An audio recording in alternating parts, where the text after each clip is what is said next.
여러분, 혹시 퇴직금 받으면 당분간은 괜찮을 거라고 생각하고 계신가요? 특히 퇴직금이 1억 원 정도 나온다면, 이 정도면 2에서 3년은 여유롭게 살 수 있겠다, 이런 생각 한 번쯤 해보셨을 텐데요. 오늘 영상에서는 퇴직금 1억 원으로 실제로 얼마나 버틸 수 있는지, 그리고 그 돈을 최대한 오래 쓸 수 있는 현실적인 방법들을 알려드리겠습니다. 이 영상이 도움이 되실 것 같으면 미리 좋아요 한번 눌러주시고 구독과 알림 설정까지 해주시면 앞으로도 이런 실용적인 재정관리 콘텐츠를 계속 만들어 드리겠습니다. 자, 그럼 바로 본론으로 들어가서 먼저 충격적인 현실부터 확인해 보겠습니다. 제가 최근에 실제로 퇴직하신 40대 중반 김모 씨를 인터뷰했는데요. 퇴직금으로 1억 2천만 원을 받으셨다고 합니다. 처음에는 정말 마음이 든든했어요. 1억이 넘으니까 최소 3년은 버틸 수 있을 거라고 생각했거든요. 그런데 실제로는 어땠을까요? 퇴직하고 1년 반 만에 7천만 원이 없어졌어요. 정말 깜짝 놀랐죠. 왜 이런 일이 일어났을까요? 김 씨의 가계부를 함께 보면서 분석해 보겠습니다. 김 씨는 경기도 분당에 거주하시는데 월세가 120만 원이었습니다. 아파트 전세를 끼고 있었는데 전세 대출 이자만 월 80만 원씩 나가더라고요. 식비는 가족 4명 기준으로 월 150만 원. 외식도 자주 하시고 배달 음식도 자주 시켜 먹으셨다고 합니다. 보험료, 통신비, 교통비 등등해서 월 60만 원. 그리고 자녀 학원비가 월 80만 원. 여기까지만 해도 벌써 월 490만 원입니다. 1억 원이면 고작 20개월밖에 못 버티는 거죠. 그리고 빼먹은 게 있어요. 국민연금이랑 건강보험료도 계속 내야 하더라고요. 그것만 월 40만 원이에요.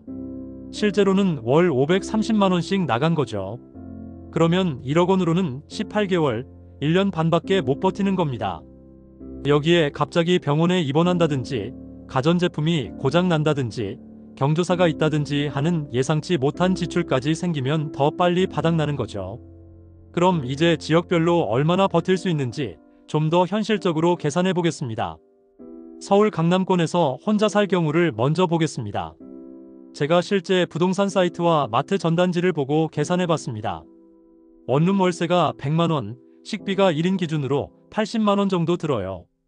집밥 50%, 외식 30%, 배달 20% 비율로 먹는다고 가정했는데 혼자 사니까 식재료 버리는 것도 많고 소포장 제품 사다 보니 단가가 비싸더라고요. 교통비 15만 원, 통신비 8만 원, 의료비 20만 원 정도. 40대 이후부터는 병원 갈 일이 많아지잖아요. 생활용품이나 옷 살 돈 30만 원, 보험료 및 연금 35만 원, 기타 생활비 40만 원. 총 월 328만 원입니다. 1억 원을 328만 원으로 나누면 30개월, 즉 2년 반 정도 버틸 수 있습니다. 수도권, 그러니까 경기도 신도시 같은 곳에서는 어떨까요? 월세 원룸이 70만 원, 식비 70만 원, 기타 비용들 합쳐서 월 280만 원 정도. 35개월, 약 3년 정도 버틸 수 있겠네요. 지방 대도시, 대전이나 대구 같은 곳에서는 월세 원룸이 45만 원, 식비가 60만 원 정도. 물가가 서울보다 20% 정도 저렴하더라고요. 기타 비용 합쳐서 월 220만 원. 45개월, 약 3년 9개월 정도입니다. 농촌이나 소도시로 가면 월세 25만 원, 식비 50만 원 정도. 직접 기른 채소도 있고 물가 자체가 저렴하잖아요. 기타 비용 포함해서 월 150만 원 정도. 66개월, 5년 반 정도는 버틸 수 있겠네요. 보시다시피 어디서 사느냐에 따라서 2년 반부터 5년 반까지 2배 이상 차이가 나는 거죠. 그런데 여기서 간과하면 안 되는 숨겨진 비용들을 이제 말씀드릴게요. 첫째, 인플레이션입니다. 매년 물가가 3에서 4%씩 오르죠. 지금 월 300만 원으로 살고 있다면 3년 후에는 같은 생활을 하려면 월 330만 원 이상이 필요합니다. 둘째, 퇴직금 세금입니다. 퇴직금 1억 원 받으면 세금을 얼마나 낼까요? 근무 연수와 평균 연봉에 따라 다르지만 보통 300에서 800만 원 정도 세금으로 나가더라고요. 셋째, 예상치 못한 의료비입니다. 제가 알고 있는 50대 초반 직장인분이 있는데 건강검진에서 갑자기 담낭에 용종이 발견돼서 수술받으셨어요. 입원비, 수술비, 회복기간 동안의 비용까지 해서 500만 원 정도 들었다고 하더라고요. 넷째, 가전제품 교체 비용. 냉장고, 세탁기, 에어컨 등이 갑자기 고장나면 한 번에 200에서 300만 원씩 나갑니다. 다섯째, 경조사비. 40대가 되면 주변에 결혼하는 사람도 있고 부모님 연세도 있으시고 이런 비용들이 생각보다 많이 들어요. 이런 예상치 못한 비용까지 고려하면 아까 계산한 기간보다 20에서 30% 정도는 줄여서 생각하셔야 합니다. 그럼 이제 퇴직금 1억을 최대한 오래 쓸 수 있는 현실적인 생존 전략들을 알려드리겠습니다. 첫 번째로 지출 최적화 전략인데요. 제가 아는 45세 이모 씨 사례를 말씀드릴게요. 퇴직 후 서울에서 충북 제천으로 이주하셨습니다. 처음에는 고향도 아니고 아는 사람도 없는 곳으로 가는 게 두려웠어요. 그런데 막상 살아보니까 삶의 질은 오히려 더 좋아졌어요. 이분이 어떻게 지출을 줄이셨는지 보면 주거비가 서울 월세 120만 원에서 제천 월세 35만 원으로 85만 원 절약되었고 식비는 140만 원에서 80만 원으로 직접 요리하고 로컬 마트 이용해서 60만 원 절약하셨어요. 교통비도 25만 원에서 8만 원으로 자차 이용하고 대중교통이 저렴해서 17만 원 절약되셨고요. 월 145만 원을 절약하신 거죠. 1년이면 1740만 원입니다. 그리고 제천에는 온천도 있고 산도 가까워서 오히려 여가 생활은 더 풍성해졌어요. 서울에 있을 때는 돈 주고 헬스장 다녔는데 여기서는 등산으로 운동해요. 두 번째 전략은 수입원 만들기입니다. 같은 이 씨가 퇴직 후에 어떻게 수입을 만드셨는지도 들어보세요. 제가 30년 동안 회계 업무를 했거든요. 그 경험을 살려서 소상공인들 세무 업무를 도와드려요. 주 3일 정도만 일하는데 월 80만 원 정도 수입이 생겨요. 또한 집에서 방 하나를 에어비앤비로 운영하세요. 제천이 관광지다 보니까 주말에는 서울에서 많이 놀러와요. 방 하나 내놓으니까 월 40에서 50만 원 정도 수입이 돼요. 이렇게 해서 월 130만 원 정도 수입이 생겼습니다. 지출은 200만 원으로 줄이고 수입은 130만 원 만드셨으니까 실제로는 월 70만 원만 퇴직금에서 빼서 쓰는 거죠. 1억 원을 70만 원으로 나누면 142개월, 거의 12년을 버틸 수 있습니다. 세 번째 전략은 스마트한 자산 관리입니다. 퇴직금 1억을 다 현금으로 가지고 있으면 안 됩니다. 제가 추천하는 방법은 비상금 2천만 원은 예금으로 보관하고 생활비 4천만 원은 단기 정기예금이나 CMA 통장에 수익 추구 4천만 원은 배당주나 리츠 등에 분산 투자하는 거예요.